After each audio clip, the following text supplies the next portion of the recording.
way I can put it. And yet you look at it and they look clueless also. I'm calling the Saints, and I'm calling for a 36-year-old linebacker, Demario Davis. I just need a veteran leader out there right now at this point. Yes, we know that they got Kenny Clark, and that's who Jerry was so excited about. What is happening in the back end, and who is calling the shots? To me, Demario Davis, 36 years old, last year of a contract, Saints going nowhere.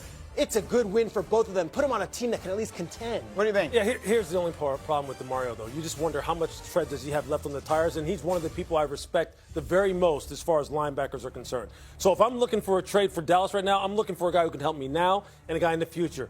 How about Devin Lloyd down Jackson? How about if he was on the block with the way my man can play the run and the pass, and as young as he still is in a contract year, that may be a call that I'd be trying to make. I hear you, but I get the thinking, Peter, and I like it. They need an adult in the room on That's true. To see if they can salvage their season. All right, one more. Steelers. Pittsburgh made a move overnight. They got Kyle Duggar on the back end. Deshaun Elliott goes to the IR, but I don't think they can be done. I'm calling the Jets, and I'm going to Aaron Rodgers, his old teammate, and I'm asking for Quincy. We are 6 days from the NFL trade deadline, and so I want to do a little something here called Who Would Peter Call? And with the most flattering photo we could possibly, and I mean that seriously. I know.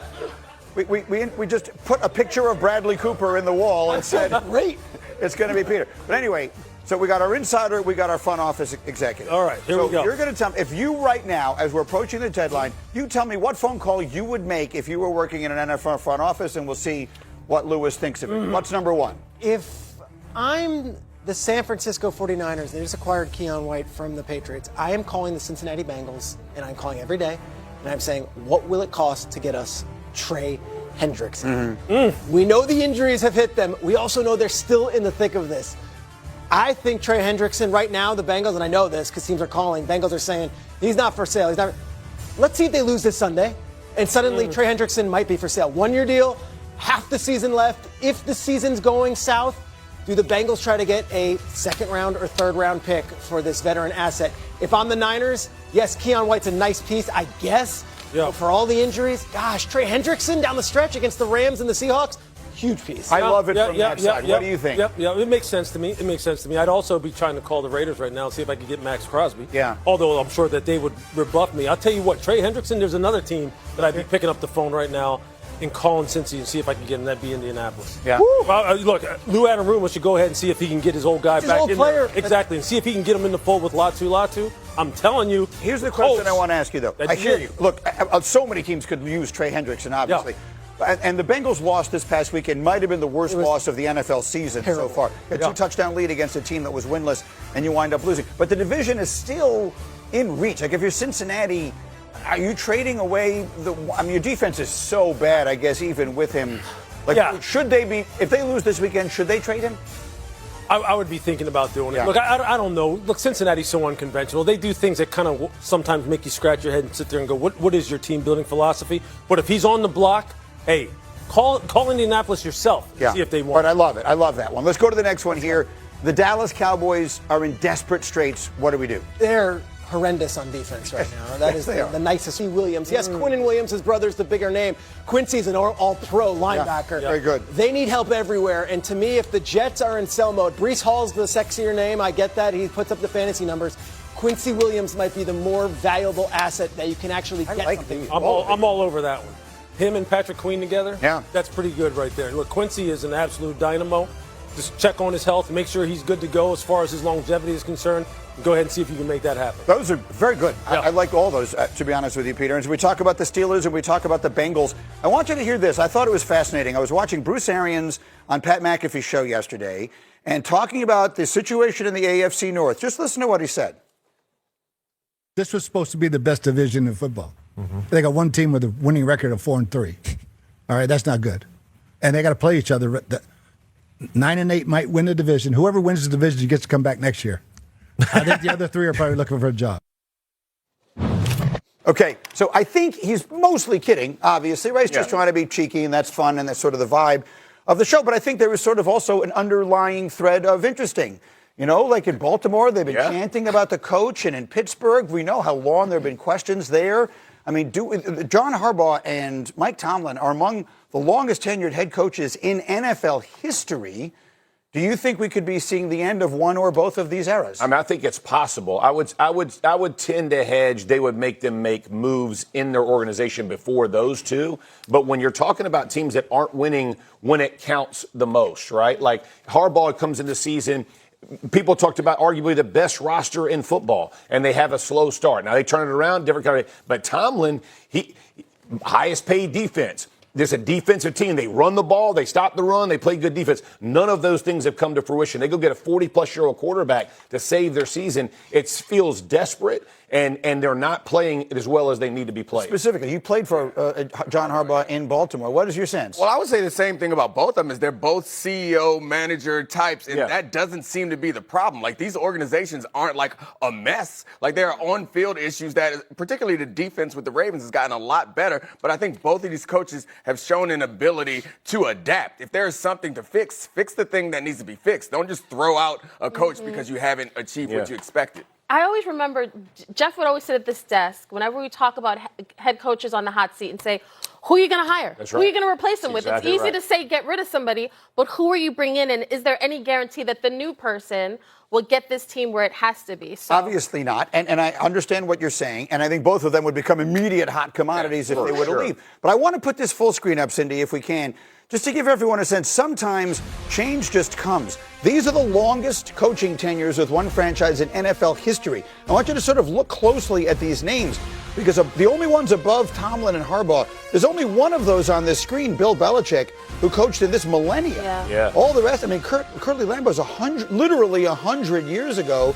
Steve Owen, these are, what I'm trying to say is tenures of this length just don't happen in the NFL. They're not going to coach forever. I mean, I think that's an excellent graphic to show that this is unique, but it doesn't mean that's a bad thing. No. Like, I think that saying that other teams don't do it, like, who are these teams that you're trying to emulate? Yeah. You don't want to emulate. The Dallas Cowboys are approaching the NFL trade deadline with a very specific problem and a very clear opportunity. Their defense, once feared and disciplined, now sits among the league's most disappointing units. 4 games this season allowing over 30 points, over 400 yards, and a complete lack of identity. But as the November 4th deadline looms, one name has emerged as both a lifeline and a statement: Trey Hendrickson. This isn't just speculation. It's a story that's been quietly developing across multiple credible outlets. ESPN's Jeremy Fowler has confirmed that the Cowboys and the 49ers are both among the teams that have inquired about Cincinnati Bengals star edge rusher Trey Hendrickson. NFL insiders, including those on ESPN's Get Up, have said plainly that the Cowboys should be calling the Bengals every single day until they get an answer. That's how serious the situation is in Dallas. The Bengals are faltering. Their collapse against the New York Jets last Sunday, blowing a 2-touchdown lead to a winless team, has fueled speculation that a fire sale could be coming. Hendrickson, listed day-to-day with a hip issue, was held out of practice this week. And while the Bengals insist he's not for sale, that's the same message every franchise sends before the phone lines heat up in the final hours before the deadline. At 31 years old, Hendrickson remains one of the NFL's most consistent pass rushers. He led the league in sacks in 2024 with 17.5, recorded another 17.5 the season before, and already has 4 sacks this year, despite facing constant double teams. His pass rush win rate sits over 22%, according to Pro Football Focus, ranking among the top 10 edge defenders in football. He is relentless, physical, and efficient, the exact profile Dallas has been missing since trading away Micah Parsons in the offseason. That trade, controversial as it was, gave the Cowboys ammunition for a moment exactly like this. The front office now holds an extra first-round pick from Green Bay, and there's growing belief among league insiders that Jerry Jones could finally spend it to bring in an impact veteran.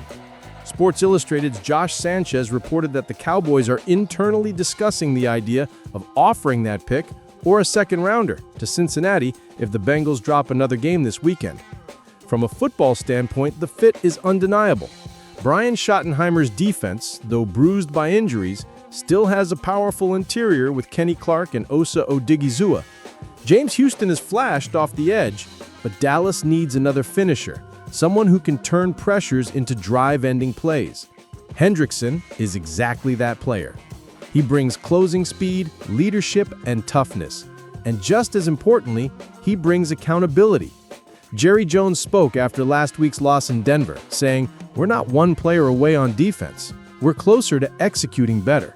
But make no mistake, Hendrickson isn't just another player. He's a culture shift. He's a tone setter. Adding him wouldn't simply fix the pass rush, it would restore the attitude that once defined Dallas defense. The question now is whether the Cowboys are willing to act.